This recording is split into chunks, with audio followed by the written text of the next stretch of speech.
보시면은 그 전기 안전 파트하고 접지 시스템하고 수변전 기초, 보호 개전, 그다음에 고장 전력 품질, 그다음에 감전 보호, 방제 설비, 감리, 법규 그래서 이렇게 좀 출제가 됐고요.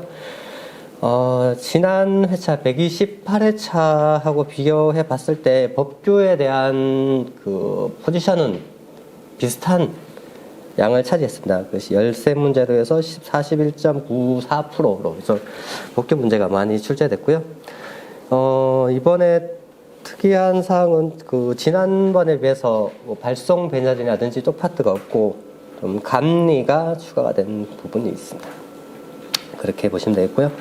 그다음에 기본적으로 법규 13문제 중에 그 KC는 뭐 회차마다 저희가 한 4문제에서 6문제까지 항상 출제가 되어 있는 파트이기 때문에 저희가 뭐 수업 시간에 관련 자료로 많이 나눠 드렸었고요. 다음에 화재 안전 기준이나 아니면 그 KCIC 문제가 좀 특이하게 출제된 부분이 있습니다. 그다음에 산업 안전 쪽에서는 우리가 기존에 계속 해왔던 부분이라서 크게 어려움이 있는 건 없고요. 그다음에 중대재해처벌법이 이제 그러니까 과거에는 중대재해만 거론이 됐었는데 그 중대재해처벌법이 시행이 되고 난 이후로는 처음으로 관련된 문제가 출제가 됐습니다. 나머지 수변전 접지 시스템, 접지가 다른 회차에 비해서 2문제가 나왔고요. 그 다음에 보호개전, 그 다음에 감전, 전력 품질 방제 이렇게 해서 전체 31문제가 출제됐던 회차. 시험 어떻게 보셨나요? 좀 잘 보셨나요? 어렵게 느껴지셨나요? 아니면 시험 보셨어요? 안 보셨어요? 다 안 보셨어요? 선생님 시험 아무도 안 보셨네요? 네. 그래서 처음에 뭐 다른 데도 그렇고 저희도 뭐 그렇고 그 시험 문제를 보면은 처음에 시험지를 받고 난 다음에 내가 풀 수 있는 문제, 선택해야 되는 문제들을 선정을 하게 되거든요. 그래서 1교시에 13문제 중에 10문제, 13문제 중에 10문제를 선택하고 2교시에 6문제 중에 4문제를 선택하고 3교시, 4교시도 이렇게 선택을 하게 됩니다. 그렇게 보면은 제가 그 프린트로 드렸던 거는 좀 컬러가 선명하지 않는데 그 파일로 우리 밴더에 올려놨으니까 그거 보시면은 이렇게 빨간색으로 체크가 되어 있는 부분이 좀 선택을 하셔서 풀어야 되는 문제입니다. 그래서 보통 10문제 중에 8문제에서 10문제를 좀 풀이를 하셔야 되고 그 중에 우리가 어느 정도 적어서 한 페이지에서 한 페이지 반 정도를 작성을 하셔야 되거든요. 거기서 보시면은 2번 문제 고조파하고 전자파 관련된 내용, 다음에 과도 특성, 접지 시스템의 과도 특성 이런 것들을 해야 되는데 뒤에 가면은 문제당 이게 처음 출제가 됐는지 아니면은 과거에 출제가 됐는지 유사 문제가 출제됐는지까지도 적어놨습니다. 그러고 보면서 그 문제를 선택해야 되는데 이런 문제 같은 경우는 처음 출제가 됐어요. 근데 제가 수업 시간에 설명을 드렸던 사항입니다. 접지, 과도 현상 이런 것들. 다음에 내화, 내열 전선, 보호 방식. 다음에 뭐 정의 문제, 전위 강화법, 유전 차단기. 다음에 기준 전력 품질 이 부분. 다음에 중대재해처벌법, 퓨즈. 그래서 2번, 3번, 4번, 6, 7, 8, 9, 10, 12, 13. 그래서 한 10문제가 어느 정도 풀 수 있는, 기본적으로 우리가 시험 합격권에 계신 분이 2년에서 3년 정도 공부하셔서 어느 정도 풀 수 있고 선택해서 풀어야 되는 문제들이. 그래서 10문제 정도, 9문제, 10문제 정도 요 선에 들어오기 때문에 1교시가 난이도가 그렇게 높은 회차는 아니었어요. 이렇게 보시면 되겠고, 2교시, 2, 3, 4교시도 똑같은 맥락에서 보시면은, 2교시 감리 문제도 감리 업무 수행 지침에서 반복적으로 출제되는 문제였고요. 다음에 ELV, 그다음에 고조파 이런 3문제 정도는 선택해서 쓸 수가 있고, 그다음에 그 뒤에서 나오시면 정전기는 우리가 일반적인 사항으로 푸셔도 상관없는데 그 환경적인 요소를 좀 적용을 해야 되는 부분이고, 아니면은 작업 계획서 이런 것들도 선택해서 풀 수가 있는 문제고, 그다음에 아니면은 그 손해 비용, 제 손실 비용, 이 문제도 원래 고전적으로 출제가 되어 왔던 문제이기 때문에 풀 수 있는 문제죠. 그래서 여기 같은 경우도 6문제 중에 4문제를 풀어야 되는데 3문제 플러스해서 알파 정도를 나오면 어렵지 않은 회차라고 보거든요. 그래서 3문제에다가 4문제를 선택해서 풀 수 있는 회차였습니다. 3교시도 보면은 그 전기자동차 매회 지금 출제가 되고 있는 그 피레기 구비 조건이 안 나오니까 이제 전기차로 넘어간 것 같습니다. 계속 또 전기차 계속 나오고 있는 거고, 감리 문제, 그다음에 보호 개전, 다음에 등전이 본딩 기본적인 문제. 그리고 공정안전 보고서, PSM 이런 것들 우리 기본적으로 산업안전 쪽에서 다루는 문제이기 때문에 3교시 문제도 어렵지 않은 파트. 근데 3교시에 뒤에 가서 보시겠지만 좀 법규 문제가 많아요. 3교시가. 그래서 조금 뭐 어렵게 느껴지실 수도 있는데 좀 괜찮았던 교시였고요. 그 다음에 그 4교시도 2번, 4번, 6번 해서 안전을 위한 보호, KC에 나오는 기본적인 사항이죠. 그 다음에 정전기도 기본적인 사항이고, 차단기, 고압 차단기 쪽도 기본적인, 아주 기본이 되는 문제 2번, 4번, 6번 문제에다가 우리 많이 하시는 그 위험성 평가나 전기 작업, 여기도 반복적으로 출제가 되는 문제. 그래서 여기도 2교시, 3교시, 4교시 문제도 비슷하게. 그래서 난이도 자체가 어려운 회차는 아니었어요. 어려운 회차가 아니고, 이 어려운 회차라고 느끼는 그 문제하고 그 어렵게 느껴지는 거하고 안 느껴지는 거하고 차이는 이 기출 문제가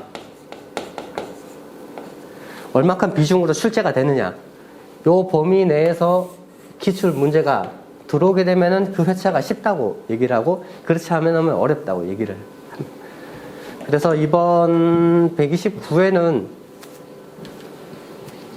다른 때에 비해서 되게 좀 어려운, 상당히 어려운 회차는 아니었어요. 이렇게 보시면서 이것이 문제를 보도록 하겠습니다.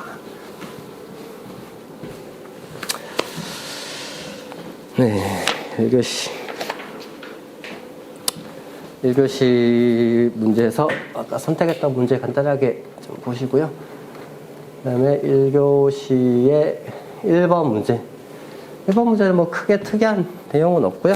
보시면은 산업재해 발생 시 단계별 조치 사항. 그래서 이 110의 2교시 3번에 관련된 사항으로 유사하게 문제가 출제됐습니다. 그래서 그 출제된 문제에서 한 파트, 단계별 조치 내용만 발췌해 와서 문제를 낸 거고요. 그리고 처음에 문제를 쓰실 때 답 쓰시고, 문제 쓰시고 답 쓰시고 개요해서 정의 부분 쓰시는 거. 답안 문제 풀이에 다 그런 식으로 돼 있습니다. 이번 정의부터 시작해서 산업재해에 대한 단계별 조치 내용인 산업재해가 뭔지에 대한 정의 부분, 근로자가 업무에 관계되는 건설 및 설비, 원자재, 가스, 증기, 분진 작업 또는 기타 업무에 기인해서 사망 또는 부상을 당하거나 질병에 걸리는 것을 산업재해라고 얘기를 하고, 그 재해가 발생했을 때 단계별로 이제 1, 2, 3, 4로 해서 조치를 어떻게 되는지에 대한 사항들을 연결시켜 놓은 부분이 되겠습니다. 그래서 재발견 시 조치 사항, 그 다음에 산업재해 발생 보고, 산업재해 기록 보존, 그 다음에 재발 방지 계획 따른 개선 활동 실시, 이런 것들을 해서 점수가 되는 1번, 2번, 3번, 1번, 2번, 3번, 4번에서 중목차라고 부르는 이 목차들이 쭉 나와주고, 그에 대한 세부 사항이 소목차로 쭉 나와주는 내용이 되겠습니다. 재해 발생에 대한 조치에 대한 사항이라서 그냥 읽어보시면 되겠고요. 이거는 뭐 간단하게 보시면 되겠고, 이 전력 품질에서 고조파하고 전자파에 대해서 비교를 하라고 문제가 나왔고, 이것도 117회 4교시 4번 문제로 좀 유사하게 출제가 됐던 문제. 그리고 전력 품질 파워 퀄리티 부분으로 이 고조파에 대한 내용은 저희가 수업 시간에 다 다뤘던 내용이고, 좀 전력 품질에서도 이 덩어리가 커서 다른 새롭게 다른 한 파트로 분류가 된 게 고조파라고 얘기를 했고요. 그 다음에 전자파 같은 경우도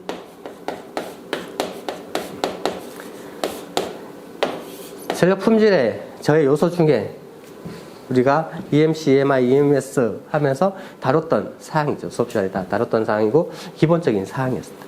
그 기본적인 사항을 두 개에 대한 특성으로 비교를 하라고 문제가 나오죠. 그러니까 기존에 우리가 다뤘던 문제인데 그 다뤘던 문제의 파트를 특성을 가져와서 두 개를 비교하는 유형의 문제라고 보실 수 있겠습니다. 그래서 똑같이 전력 품질은 정의를 해서 쭉 적어주시고, 그 다음에 고조파, 전자파 비교해서 고조파에 대한 정의, 전자파에 대한 정의 부분. 지금 고조파는 기본파의 정수배 파형으로 기본파와 합성된 외형파의 형태로 기본파를 교란시키는 파형이 되겠고요. 전자파는 전파와 자파가 90도를 각도를 이루면서 공간을 전파해 나가는 파형의 형태가 되겠습니다. 이런 형태로 비교를 해주시고, 다음에 고조파 기본적으로 우리가 정의 쓰시고 와서 목차 쓰시고, 세 번째가 어떤 설명이죠. 설명을 하시는데 여기서 설명할 때 필요한 이 글로서만 설명을 하시는 사항 이외에 추가적으로 그림하고, 세 번째로 수식 부분, 네 번째로 표로 정리하는 이런 형태에 대한 답안 형태가 나오게 되고, 이게 보시면은 이 1교시에 대한 부분이 됐든 다른 교시도 됐든 다 정의 부분을 넣어주시고, 목차 부분이 점수가 돼서 대목차, 중목차, 소목차로 분류를 하시고, 요 글로서만 많이 쓰시는 성향이 있는데 그거보다는 그림과 수식, 표 이런 것들로 표현을 해주시면은 더 좋은 답안입니다.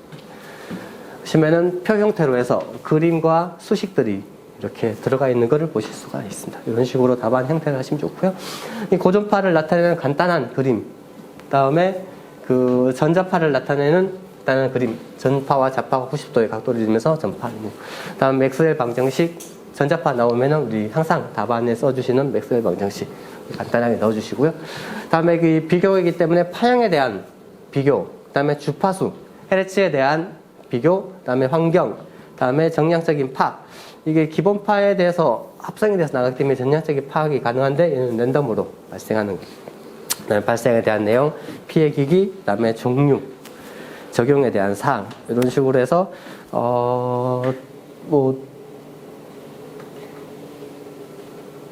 그다음에 대체까지 넣어주시면은 전체적인 내용들을 많이 포괄시키면서 우리가 비교 대상, 전자파하고 고조파에 대한 비교 대상으로 정리가 된 것을 보실 수 있습니다. 이렇게 정리를 하시면 되고, 이 내용 같은 경우는 기출 문제는 아니고요. 이 내용이 어떤 기본서의 폼에 다 있는 내용이에요. 그 책을 안 보셔서 그런 거죠.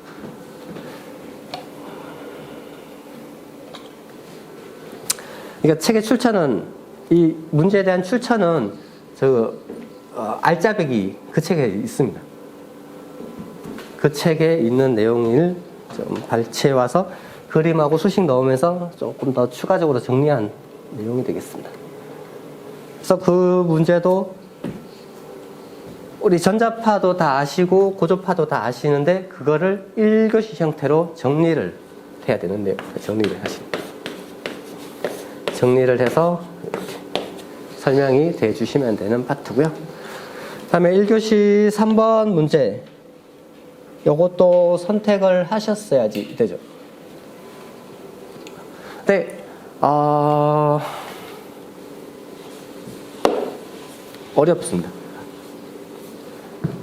접지극의 과도 특성 부분에서 출제는 안 됐었고요. 이게 건축전기에는 출제가 됐었던 문제입니다.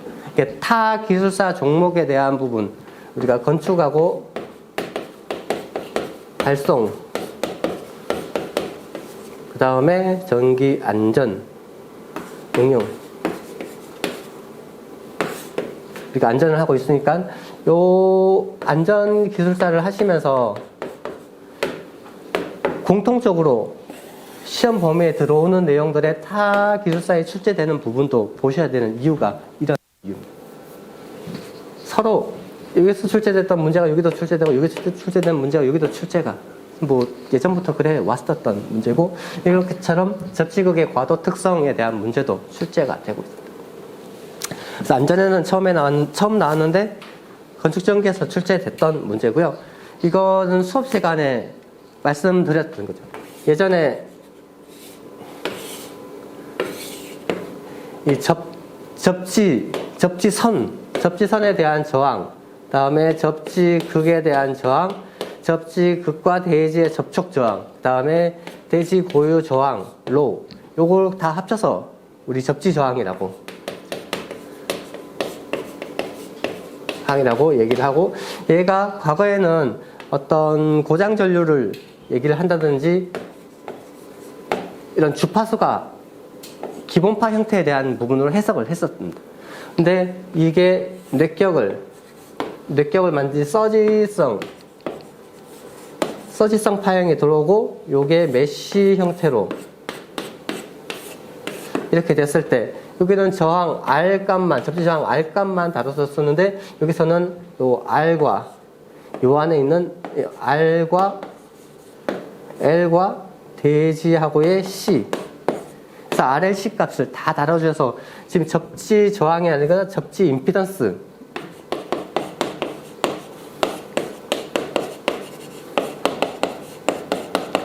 접지 임피던스로 다뤄주셔야지 된다고 말씀드리고, 그때 저 그림을 수업 시간에 그려서 접지에 대한 내용을 좀 말씀을 드렸습니다.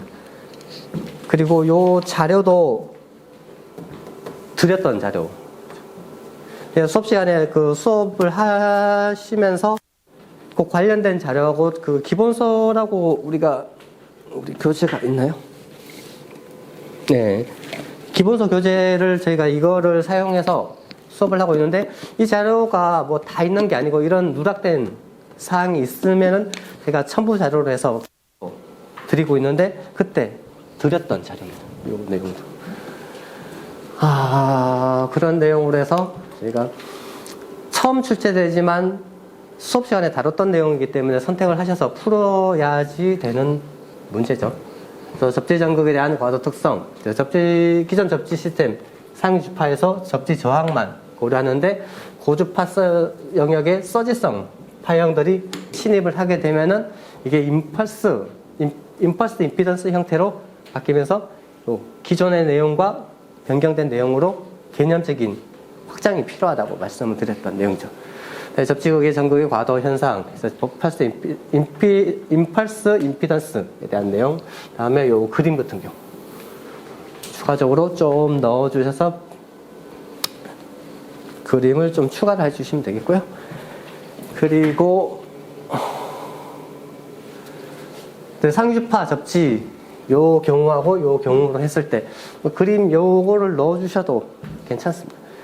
주파수 대역을 0에서 60Hz, 여기는 수백 메가헤르츠까지 고주파 영역을 얘기를 하고요. 그다음에 상주파 발전기나 뇌서지, 이런 서지성 파형이 주입이 되면서 이 해석을 기존에는 R만 했었는데 이제 RLC 즉 병렬에 대한 연결 형태로, 여기도 R과 L,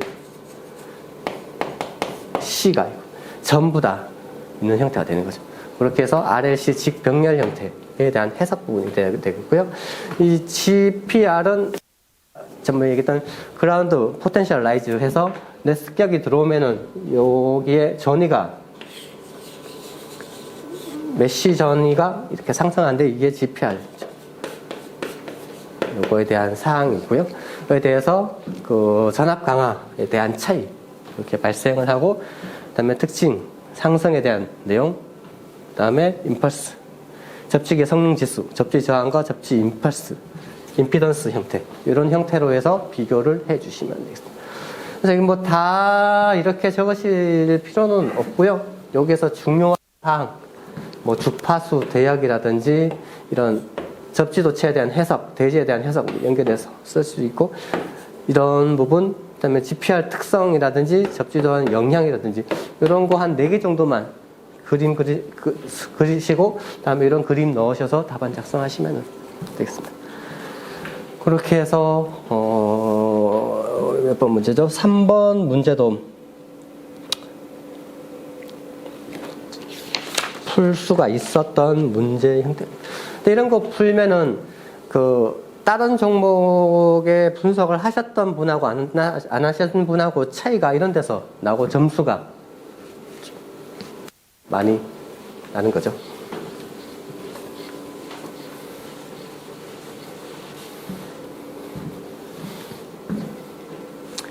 그래서 3번 문제도 그렇게 풀이를 하시면 되겠고요. 4번 문제는 내화 전선과 내열 전선에 대한 내용이고, 96회 되게 오래전에 출제됐던 사 형태로 출제가 됐던 문제입니다. 근데 요것도 거의 뭐 기본 문제 축에 들어갑니다. 그리고 저번에, 그러니까 이번 회차 때는 이 교재로 했었는데, 지난 회차 때는 우리 한솔미디어 책으로 수업을 했습니다. 한솔미디어 책은 지금 책이 없는데, 그 책을 할 때 이 내용을 다뤘던 사항이죠. 소방법에 의해서 배선은 내화 전선, 내열 전선으로 구분을 하고, 이 시험에 의해서 인정된 전선을 사용을 해야 된다. 그렇게 시가 되어 있습니다. 그 다음에 내화 전선과 내열 전선으로 해서, 그러니까 케이블이 나오면은 우리가 케이블의 구조에 대한 사항을 항상 그려주시고, 그 구조에 따른 구성에 대한 차이점, 특성 부분을 얘기를 해줍니다. 내열 보강층하고 내화 보강층, 이런 것들을 차이를 하기 위해서 이 그림이 들어가게 된 거고, 그리고 나머지 구성 재료에 대한 부분, 그다음에 이 특성, 아까 시험에 의해서 인증된 거라고 했기 때문에 이 내화전선 800도씨에서 30분, 다음에 내열전선은 380도에서 5분 동안 견디는 전선, 시험에 대한 사항을 넣어주십니다. 이 구조에 대한 사항, 다음에 두 번째 시험에 대한 사항, 다음에 세 번째 종류, 어떤 케이블에 대한 종류, 특성, 이런 부분들을 간단하게 표기를 해주시면 되겠습니다. 네.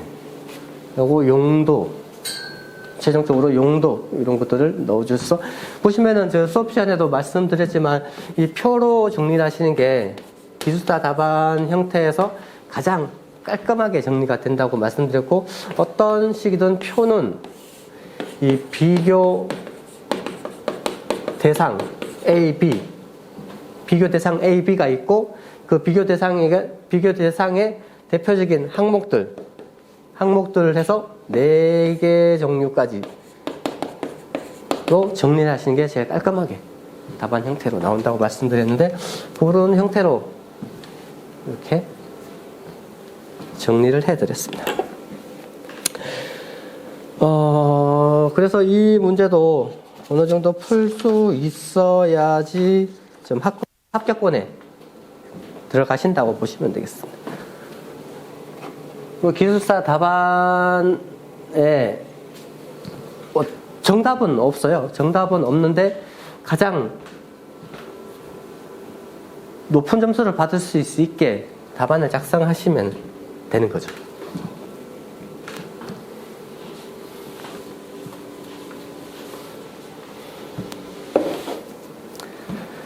문제 5번. 폭발 위험 장소에서 방폭 전기 설비 보수 시 유의사항에 대해서 설명하시오.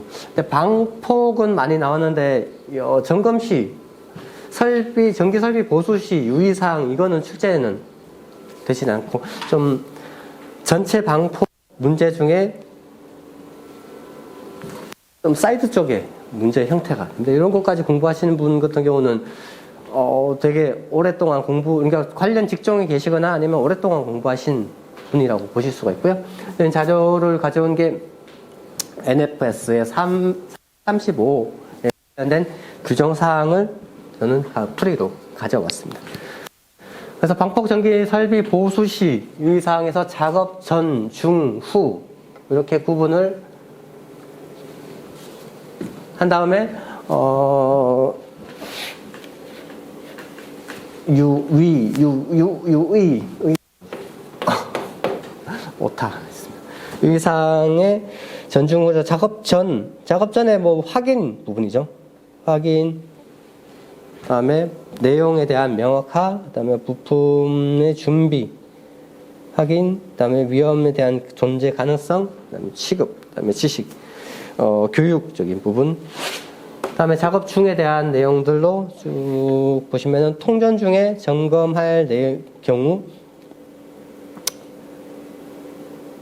점검창, 단자함, 본체 이런 것도 열리지 않아야 되고 공구등의 충격, 불꽃이 발생하지 않아야 되고 계측기 같은 경우 방폭 구조, 비위험성 장비에서 옮겨서 하든지 아니면 폭발성 가스의 존재 가능성의 비위험 장소의 취급, 방폭성 상실하지 않게 된다는 내용.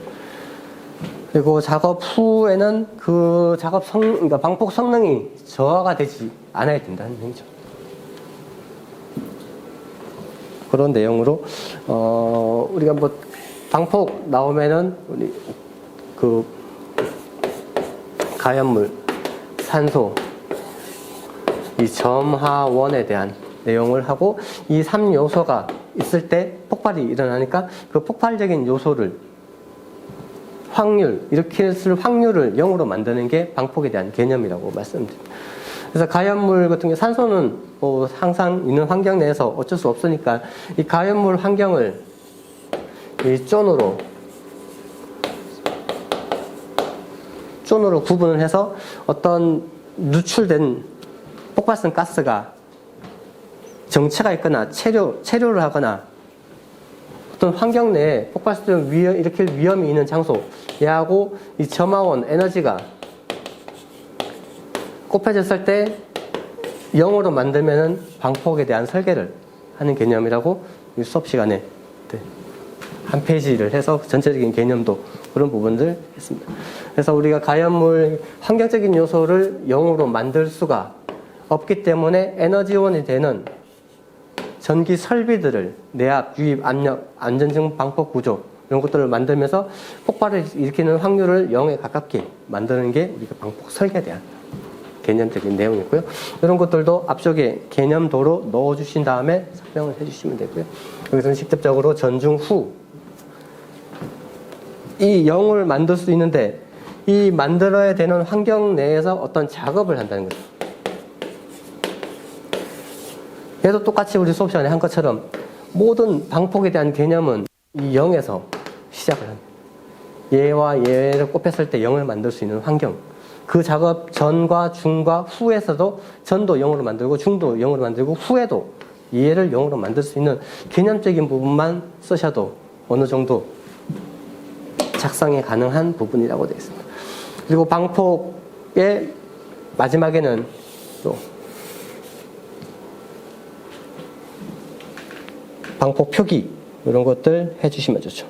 내압 방폭 구조라든지 기기 등급 온도에 대한 사항이라든지 IP 등급, 그 다음에 방폭 성능 이런 내용들, 온도, IP 등급, 성능 이런 것들로 해서 그 표기법 마지막에 표기법으로 방폭을 마무리를 해주시면은 여기는 간단하게 했는데 요거 어차피 쓰시면은 한 페이지보다 조금 모자라시거든요. 그러면은 한 페이지에 작업 전, 중, 후 내용을 이렇게 쓰시면은 여기 좀 모자라요, 페이지가. 그래서 이런 표기법이라든지 이런 개념적인 부분을 앞뒤로 넣어주시면은 더 좋은 답안 형태가 나온다는 거죠. 그렇게 해서 5번 문제를 한데 이거는 좀 뭐 아주 어려워서 쓰시지 못할 정도의 문제는 아니었고요. 어느 정도 우리가 수업 시간에 하셨던 이런 개념적인 부분에 접근을 하시면은 거의 70, 80% 정도는 맞게 출제자의 의도하고 틀리지 않게 작성이 가능한 문제라고 보실 수가 있겠습니다. 그리고 문제 6번 전원설비 보호 시스템 98회 4교시 5번하고 123회 3교시 2번의 유사 문제로 출제가 돼 왔던 문제고, 우리 기본서에서도 우리가 다뤘던 이 기본서에서 2, 3주 전에 3, 4주 전에 다뤘던 문제. 그리고 이 사항도 기본적인 사항이죠. 기본 문제, 아주 기본 문제라고 보시면 됩니다. 기본적으로 우리가 다루는 문제입니다. 주보호, 후비보호, 그 다음에 한시차보호, 구간보호 해서 우리가 1, 2, 3으로 된 거는 개요하고 소견을 안 쓰셔도 되죠. 앞뒤에 있는 개요하고 소견 없이 그냥 바로 묻는 거에 답만 하시면 되는 파트가 되겠습니다. 주보와 후비보가 뭐냐? 주보와 후비보는 보호개전 시스템에서 오부 동작에 따른 손해를 줄이기 위해서 고장 지점에서 가장 가까운 사고가 났을 때, 폴트가 났을 때 가장 인근한 차단기가 개전기가 동작을 하고, 얘가 동작하지 않았을 때 상위 개전기가 후비로 보호하는 방식이 주보호 후비보호 방식이 되는 거죠. 그래서 정의 부분, 그 다음에 방식에 대한 내용, 그 다음에 예를 들어서 F1 지점과 F2 지점에 사고가 났을 때 주보호는 어떻게 해야 되고 후비보호는 어떻게 해야 되는지에 대한 사항들을 간단하게 우리 기본서에 있는 내용들을 정리를 한 내용이라고 보시면 되겠습니다. 그리고 한시차 보호 같은 경우는 이렇게 이 방사형 형태에 대한 개통 단락 보호를 위해서 우리가 보호를 개전을 하는 시스템이 되겠습니다. 그래서 어떤 고장 지점이 있을 때 이게 시간적인 차이를 두면서 고장 지점에 가까운 얘가 먼저 동작을, 그리고 릴레이가 고장이 발생하면은 OCR인데 OC 1번, 2번, 3번이 다 같이 돕니다. 유도 원판형 개전기 기준으로 했을 때 얘네가 세 개가 다 돕니다. 세 개 다 도는데 얘가 먼저 그 동작 지점에 도착을 하기 때문에 얘가 IT 특성 곡선으로 차단이 되고, 나머지 릴레이들은 동작과 동시에 멈추게 되는 거죠. 그렇게 해서 시간적인 차이로 인해서 동작을 시키는 게 한시차 보호 방식이고, 그때 뭐 이런 것까지 넣어주시면 좋은데 안 넣어주셔도 크게 상관없는데 넣어주시면 점수가 조금 더 도움이 되는 거죠. 이게 그거에 대한 사항입니다. 그리고 그 보호 계좌는 항상 보호 계좌 같은 경우에는 항상 IT 특성 곡선, 요 I와 T, IT 특성 곡선이라고 하는 요 그림을 넣어서 마지막에 그려주셔야 된다고. 그런 형태가 다 기숙사 답안에서 그 요구하는 형태. 이렇게 해서 한시차 보호에 대한 내용을 보고요. 그다음에 구간보호. 구간보호 같은 경우는 어떤 구간, 우리 기본서에 보시면은 요쪽으로 해서 여기도 어떤 시스템에 대한 보호가 이렇게 쭉 있는데 수업 시간에도 이게 설명하고 싶은 대목차에서 물어봤던 구간보호가 나오면 구간보호에 대한 설명 해주고, 개통도 그려주시고, 전체 시간도 없는데 전체 그리지 마시라고 말씀드립니다. 다 그리는 거하고 여기 그려서 이 설명에 대한 내용만 표기를 해주시면 상관없다고 말씀드렸습니다. 그림 그리는데 시간도 오래 걸리는데 다 하시지 마시고, 이것도 똑같이 자른 다음에 요 구간에 사고가 났을 때 얘가 동작을 한다는 그것만 명시를 해서 설명을 간단하게 해주시면 된다는 거죠. 그렇게 해서 표기를 해주시면 시간도 절약을 하시면서 지대한 사항을 명확하게 답변을 해 주실 수가 있겠습니다. 그래서 얘도 선택을 하셔서 풀이를 하셔야 되는 문제고요. 우리가 뭐 기본서로 건축기 설비 이런 기본서를 다루고 있는데 왜 그 안전인데 이거 건축책을 다루냐고 하는 게 여기서 상당히 많은 부분이 출제가 됩니다. 그래서 저희가 이런 교재를 사용을 하고 좀 부족한 내용들 같은 경우는 이런 추가적인 내용들 자료를 PDF로 첨가를 해드리고요. 그리고 여기처럼 KCIC 60364 되게 오랜만에 나왔죠. 오늘 말씀드린 것처럼 우리 IC가 있고 IC를 우리가 KS 우리나라 코드로 들어와서 적용을 해서 KSC IC에 대한 코드로 60364하고 62305 요것들을 가져와서 15년 전부터 이렇게 쭉 쓰고 있다가 얘를 정리를 한 다음에 KEC가 됐다는 설명을 해드렸었습니다.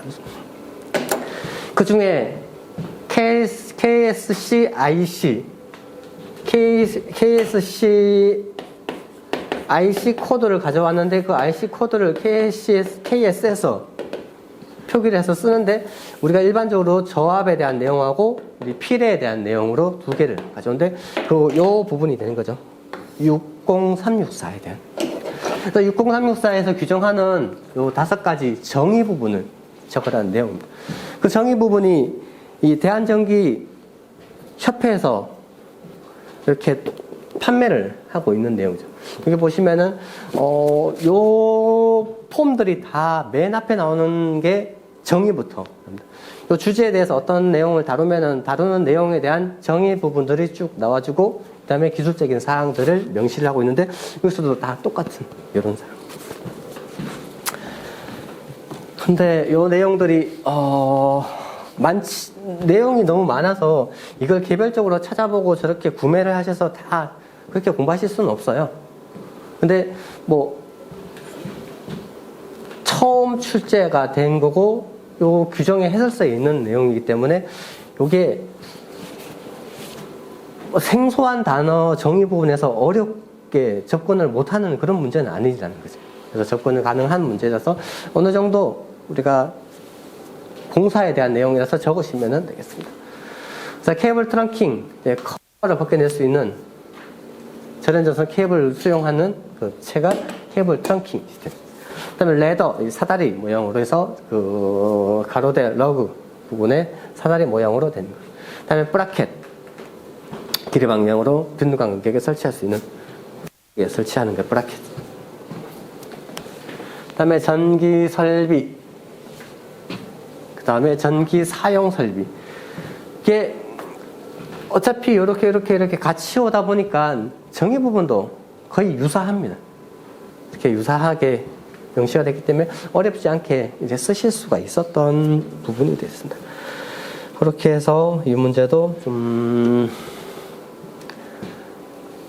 보시면 되고, 이런 문제 같은 경우는 이제 처음 출제가 됐는데 나오기는 힘듭니다. 그래서 우리가 이런 문제 같은 경우는 한번 하시고 이제 버리시면 되는데, 그 버리실 때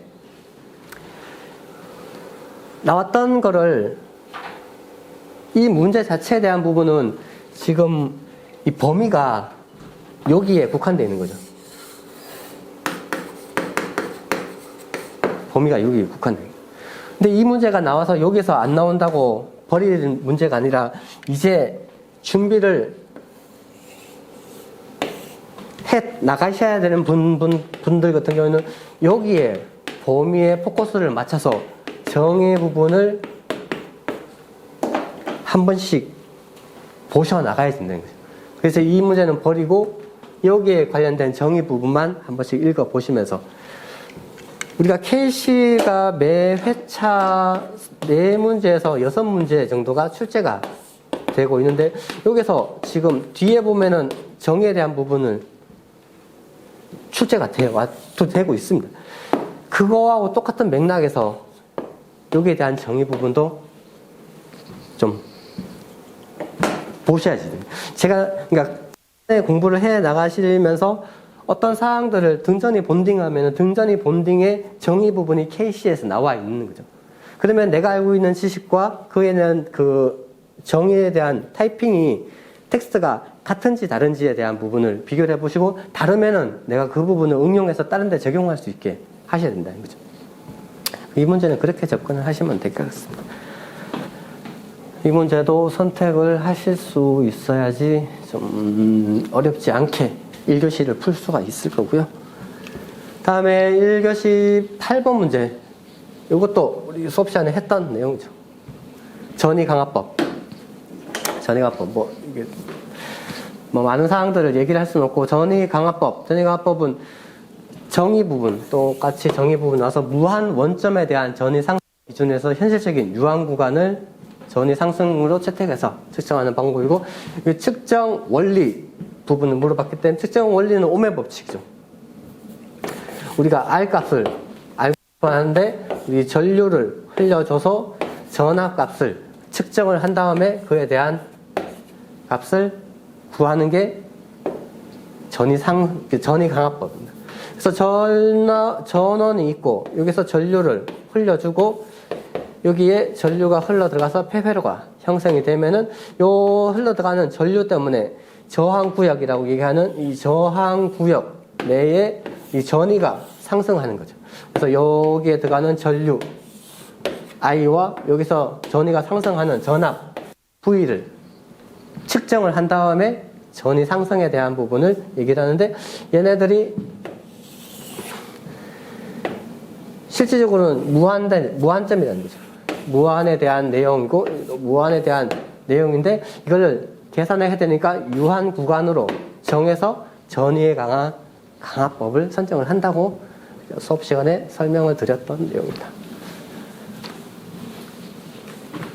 그래서 이 오메 법칙, 다음에 요 그림, 전극, 그 다음에 보조국, 전류 전위 보조국, 그 다음에 전원, 그 다음에 오메 법칙, 여기까지 들어가 주시면은 1번 문제도 해결되고요. 그 다음에 그 접지 저항 측정 부분에 방식이 두 가지가 있었죠.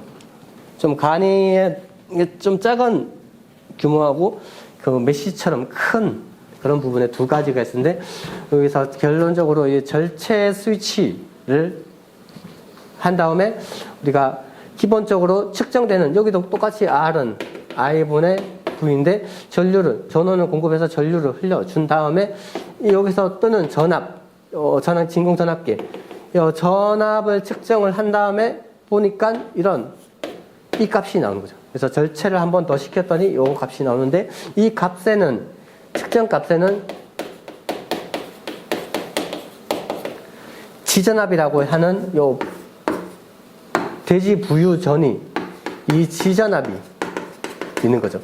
그래서 측정 값과 이 오차 부분에 해당하는 지전압을 뺀 값이 여기 참값이 나온다고. 이 지전압 여기가 아닌데 여기인데, 네, 지전압이 나오고 여기다가 여기를 뺀 참값이 여기 하나가 나오고, 반대로 절체를 시켜서 한 번 더 했더니 요 측정값에다가 오차 지전압을 뺀 값이 이 참값이, 그 참값에 해당하는 부분을 산술적으로 풀어서 저항 R값을 측정하는 방식이 메시에서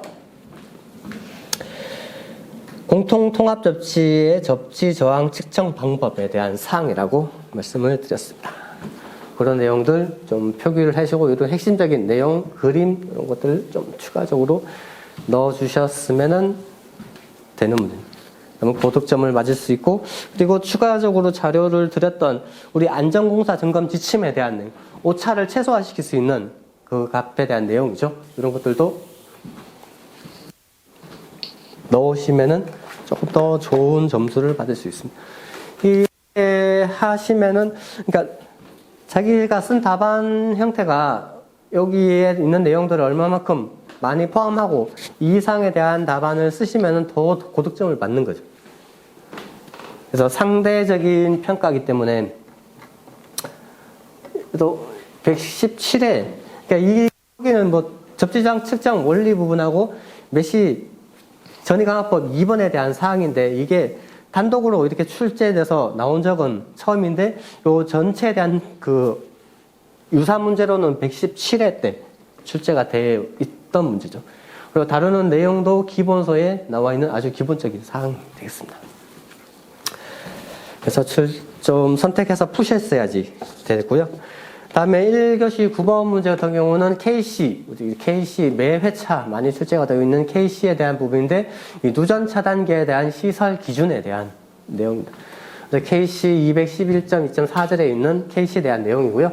뭐 이건 누전 차단기는 전기 안전에서 빼놓고 뭐 얘기가 안 되는 내용이죠. 누전 차단기에 대한 시설 기준. 그리고 이것도 누전 차단기 할 때 자료 발췌해서 드리면서 한번 다뤘던 내용입니다.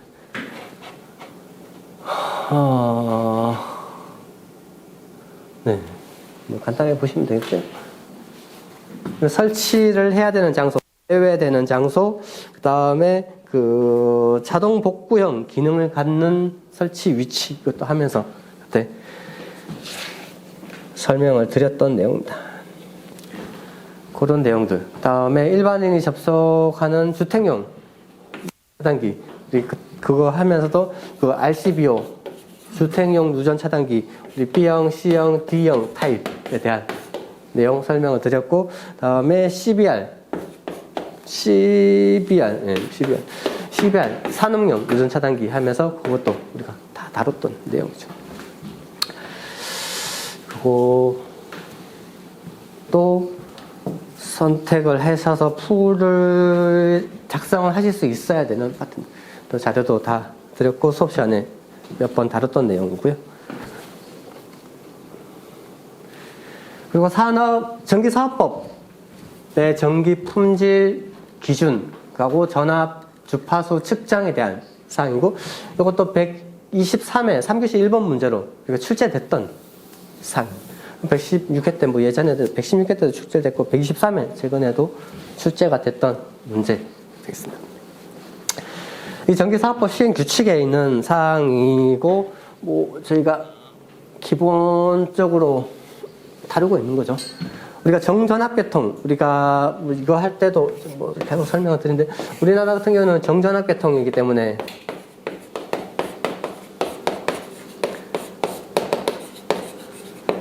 계통의 국부적인 변화를 규정을 한 거죠. 그래서 얘네들이 어느 정도 레인지에서 흔들리면 안 된다는 거죠. 그에 대한 크기를 정의하는데 110V, 220, 380V에서 오차 범위를 정의하고 다음에 표준 주파수 60Hz를 사용하는 이 주파수 대역의 허용 오차 범위 이것도 다. 그래서 요거 기본적으로 조금 작성을 하실 수 있어야 되고요. 다음에 전압 및 주파수 측정에 대한 내용인데 이것도 뭐 매년 1회 측정을 해서 3년간 보존을 하고 대상에 대한 내용. 근데 요거 같은 경우는 좀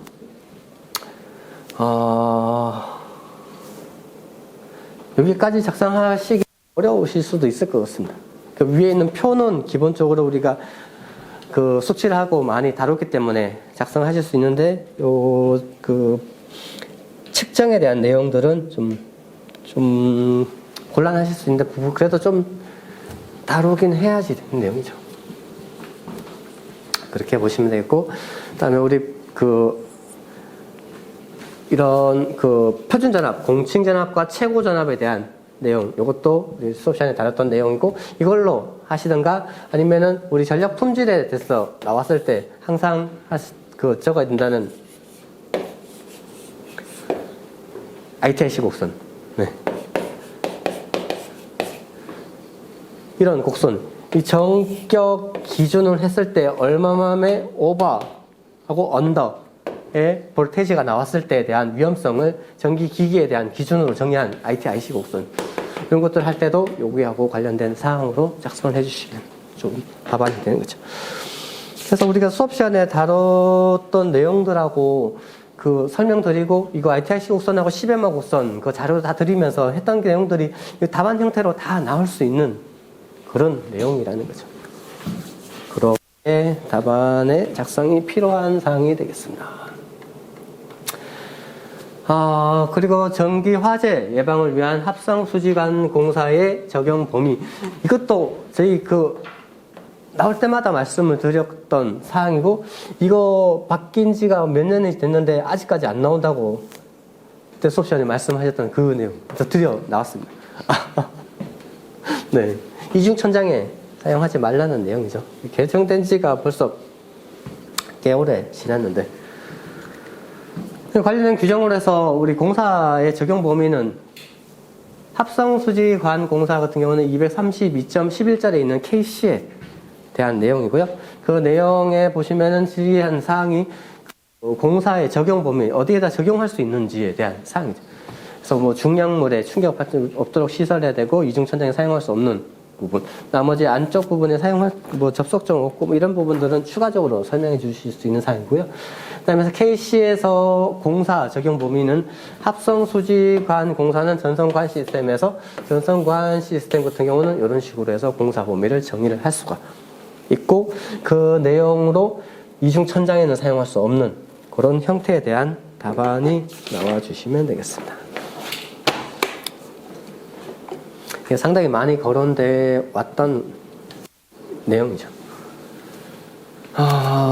그렇게 보시면 되겠고요.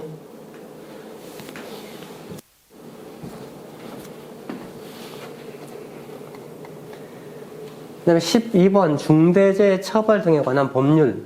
그러니까 여기서 얘기하는 110회, 114회 때는 중대재해에 대한 내용만 다뤘었는데, 그 이후에 우리 중대재해 처벌에 관한 법률이 공포가 됐고, 이제 1년의 시행 기간을 뒀습니다. 그래서 뭐 현실적인 문제점도 많이 거론되고 있는데, 어쨌든 답안 형태로 보시면 중대재해에 대한 정의 부분, 산업재해 중에 사망 재해 정도가 심하거나 다수 재해자가 발생한 경우의 재해를 얘기를 하고, 중대재해 처벌에 관한 법률 1조, 2조. 답안 형태로 보시면 항상 이 관련 규정에 대한 사항을 좀 넣어주는데, 이런 것들이 기본적인 형태로 보시면 수가 있습니다. 그래서 이 법에 대한 목적은 1조 처벌에 관한 법률 1조에 대한 사항이고, 중대재해에 대한 내용은 2조에 있는 사항을 발췌해서, 이 자료도 하도 시끄럽게 거론이 많이 돼서 이 자료도 이 관련된 내용은 몇 번 드렸었던 사항이죠. 간단하게 보시면 됩니다. 목적, 예방과 시민에 대한 종사자의 생명과 신체에 대한 보호함을 목적으로 하고, 중대재해 같은 경우는 두 가지로, 중대산업재해와 중대시민재해로 구분을 하고, 중대산업재해는 산업재해, 그다음 중대시민재해 같은 경우는 공공수단 뭐 이런 부분에서 발생하는 재해를 얘기를 하고 있습니다. 그에 대한 재해의 범위, 사망자, 그다음에 질병자, 그다음에 사고자, 이런 식으로 해서 인원에 대한 부분을 명시를 하고 있는 사항을 작성을 해 주시면 되겠고요. 이런 문제 같은 경우는 언젠가는 출제가 된다고 보는데, 우리가 작년에 1년 동안, 그러니까 22년도에 1년 동안 중대재해처벌법이 시행을 해왔던 거죠. 1년 동안 시행을 하고, 23년에 우리가 129회 때 시험을 출제가 됐습니다. 그 다음에 21년, 20년, 그 공포하고 채도 계도 기간을 주면은 요 시점부터 해서 우리가 출제가 된다고 계속 준비를 하고 자료를 찾고 막 정리가 했던 거죠. 근데 계속 출제가 안 된다고 해서 이 문제를 버리면 안 되는 거죠. 이런 유형의 문제는 버리시면 안 됩니다. 나올 때까지 가지고 가셔야지 됩니다. 아까 이중천장도 똑같은 문제예요. 나올 때까지 가지고 가셔야 되는 문제인데, 이런 문제는 버리시면 되는 문제가 아니에요. 그리고 이제 목적하고 재에 대한 내용으로 나왔기 때문에 이 이외에 추가적인 사항으로 이제 시험을 준비를 하셔야 됩니다. 요거 출제된 거 이외에 나머지 부분에 중대재해 처벌에 관련 법률 규정, 그거에 대한 사항들을 좀 큰 범위 말고 나눠서 정리를 해주십니다. 또 같이 또 수업 시간에 하시면서 보시면 되고요. 뭐 다 하시는 것도 소견 같은 경우는 처벌에 초점을 맞추지 말고 예방에 대한 부분으로 초점을 맞춰서 재해가 일어나지 않게 해야 된다. 이런 내용으로 답안을 써주시면 되겠고, 다음에 나올 예상적인 문제도 어느 정도 폭을 좁히시면서 공략을 하실 수 있게 접근을 하시면 되겠습니다. 마지막에 특과 전기 설비에서 사용되는 전력 퓨즈 뭐 기본 문제죠. 전력 퓨즈 문제에서 장점과 단점에 대해서 쓰라고 되어 있습니다. 전력 퓨즈에 대한 정의 부분 동작에 대해서 관련된 사항으로 좀 정리를 해 주시면 되고요. 간단하게. 그 다음에 장점, 단점을 물어봤기 때문에 장점, 단점 요거 할 때 제가 말씀드렸던 사항, 우리가 다루고 있는 기본서의 어떤 책, A책, B책, C책, D책을 보더라도 퓨즈에 대해서 관련된 사항은 딱 요것만 명시가 되어 있고 그 이상에 대한 내용이나 추가적인 내용이 없다고 말씀드립니다. 그러면 이런 유형의 문제 같은 경우는 딱 요대로만 쓰시면 되는 형태라고 말씀을 드렸어요. 그렇게 해서 장점, 단점 여기서 끝나시면 안 되죠. 추가적으로 단점이 있으면 단점에 대한 보완 대책 부분을 설명을 좀 해주시면서 답안 형태가 나와주시면, 이런 형태가 가장 할 수 있는, 내가 알고 있는 부분을 남들하고 똑같이 쓰지 않고 추가적으로 썼을 때 다르게 추가적으로 어필할 수 있는 형태가 이런 형태의 답안이라고 보시면 되겠습니다.